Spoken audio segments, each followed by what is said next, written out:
Bismillahirrahmanirrahim. Assalamualaikum warahmatullahi wabarakatuh. Anak-anak ibu, siswa dan siswi SMP Darussalam kelas 9, ketemu lagi di pelajaran seni budaya. Kali ini kita masuk ke bab 3 tentang tari kreasi di materi ke-9. Salam sehat selalu untuk kamu semua. Biasakan diri untuk tetap mematuhi protokol kesehatan. Jadi walaupun sudah vaksin, tapi kita tetap harus menjaga kesehatan. Baik anak-anak ibu, mari kita awali kegiatan pembelajaran daring kita pada hari ini dengan mengucap basmalah. Bismillahirrahmanirrahim. Disiapkan buku LKS-nya dan disiapkan buku catatannya. Kita masuk bab 3 tentang tari kreasi. Nah, di sini yang harus dipelajari di materi kali ini adalah tentang pengertian tari kreasi, kemudian jenis tari kreasi, dan keunikan gerak tari kreasi. Nanti jenis dan keunikan akan dijadikan satu, seperti itu ya. Lalu di sini ada pengertian tari kreasi. Kata kreasi berasal dari bahasa Inggris, yaitu to create, yang artinya suatu karya cipta, daya hayal sebagai sebuah pikiran atau kecerdasan akal manusia. Jadi yang namanya kreasi itu artinya karya cipta, ya, berani atau bisa menciptakan dari sebuah hayalan atau sebuah pikiran yang berdasarkan kecerdasan akal manusia, ya. Kemampuan berkreasi dan mencipta itu disebut kreativitas. Nah, sedangkan kemampuan kita dalam menciptakan sebuah karya tadi itu namanya kreativitas. Sedangkan orang yang memiliki kemampuan berkreasi dan mencipta disebut orang yang kreatif.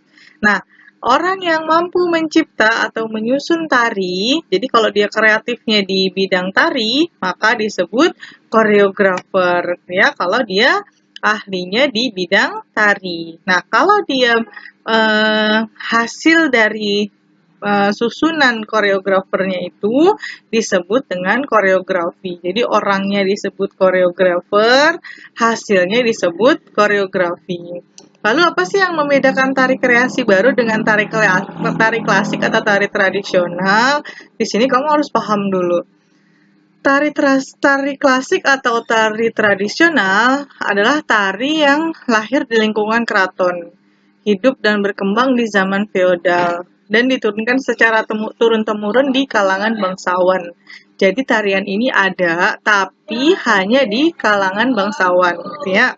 Nah, kalau tari kreasi baru, itu tari klasik yang diaransemen dan dikembangkan sesuai dengan perkembangan zaman, namun tetap mempertahankan nilai-nilai yang terkandung di dalamnya. Nah, pada pertemuan kali ini yang akan kita bahas adalah mengenai tari kreasi baru.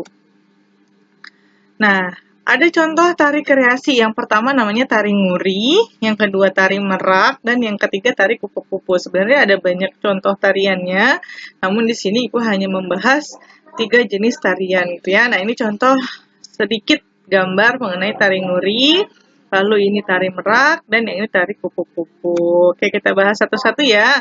Mulai dari tari nguri. Tari ini awalnya diilhami suasana kehidupan seputar Istana Sumbawa. Sumbawa di mana? Ayo.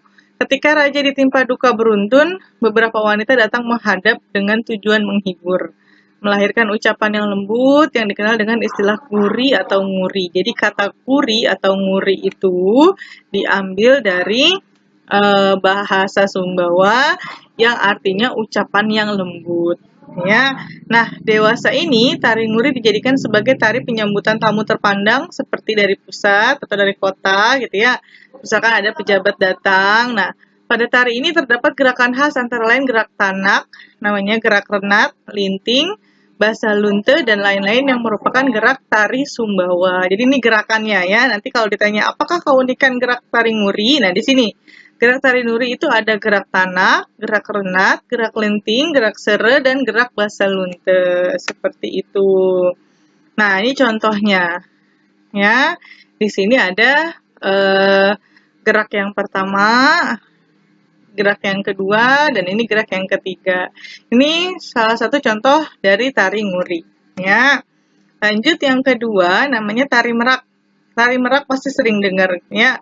Dan kenapa namanya disebut tari merak? Merupakan salah satu ragam tarian kreasi baru yang mengekspresikan kehidupan binatang. Kamu pasti tentu pernah dengar burung merak ya. Tata cara dan gerakannya diambil dari kehidupan burung merak yang diangkat ke pentas. Dalam pertunjukannya, ciri khasnya terlihat pada pakaian yang dipakai oleh si penari yang memiliki motif seperti bulu burung merak. Sebagaimana kita tahu ya, burung merak itu memiliki suatu kelebihan berupa bulu yang sangat indah, ya. Nah, di sini tari merak itu diambil dari bulu burung merak yang memang menggambarkan keindahan, ya. Kemudian ditambah dengan sepasang sayap yang melukiskan sayap atau ekor merak yang sedang dikembangkan. Gambaran merak akan lebih jelas dengan mahkota yang dikenakan oleh penarinya. Biasanya penarinya itu menggunakan mahkota dan gelang gitu ya. Tarian ini biasanya dibawakan oleh 3 penari, masing-masing memiliki fungsi sebagai wanita dan laki-laki. Adapun dalam adegan gerakan tertentu, terkadang waditra bonang atau alat musiknya itu dipukul dengan kencang yang menandakan gerakan sepasang merak seperti itu. Nah, ini contohnya. Nih, jadi di sini bisa terlihat ya bahwa dia pakai selendang yang menggambarkan menunjukkan seperti bulu burung merak. Kemudian propertinya yang biasa digunakan ada siger atau mahkota, lalu ada gelangnya sebagai pengikat dari selendangnya. Yang ketiga, nah ini yang juga sering didengar gitu ya, namanya tari kupu-kupu. Tari kupu-kupu diciptakan oleh seniman Bali bernama Iwayan Berata. Jadi tari kupu-kupu tarum ini berasal dari Bali. Tarian ini diciptakan pada tahun 1960-an. Tari yang terinspirasi dari bentuk keindahan hewan berupa kupu-kupu. Jadi kalau tadi tari merak diambil dari burung merak, kalau ini diambil dari hewan kupu-kupu. Yang memiliki makna berupa penggambaran dari eksotisme, kedamaian, dan keindahan yang ada di Pulau Dewata, Bali. Sebagaimana kita tahu ya, di Bali itu memang kota atau daerah yang memiliki penampakan alam yang sangat indah. Ya, tari kupu-kupu atau tari kupu-kupu tarum adalah sejenis tarian grup putri yang dimainkan oleh 5 orang wanita atau lebih. Jadi dia yang narinya tuh antara 5-6 orang biasanya gitu ya. Nah, tarian ini menggambarkan kupu-kupu berwarna biru tua atau tarum yang sedang terbang atau hinggap dari satu bunga ke bunga yang lainnya. Jadi ciri khas gerak tari pada tari kupu-kupu adalah penarinya seperti pindah atau seperti terbang atau hinggap dari satu bunga ke bunga lainnya. Nah, di sini contohnya nih ya. Ini sebelum pindahnya gitu ya. Ini persiapan mau pindah. Nah, ini gerakan ketika dia mau ngambil gambar kupu-kupu. Seperti itu. Oke, anak-anak Ibu, ada 3 jenis tarian kreasi pada pertemuan kali ini yang sudah Ibu jelaskan. Mulai dari tari nguri, kemudian tari merak, dan yang terakhir tadi tari kupu-kupu. Lalu seperti biasa ada 5 latihan soal yang harus kamu kerjakan di link Google Form yang disertakan bersama dengan video ini, dan jawabannya sudah ada semua di penjabaran Ibu sebelumnya. Dikerjakan dengan benar, biasakan menonton atau menyaksikan video materi dengan lengkap supaya kamu pemahamannya juga sempurna.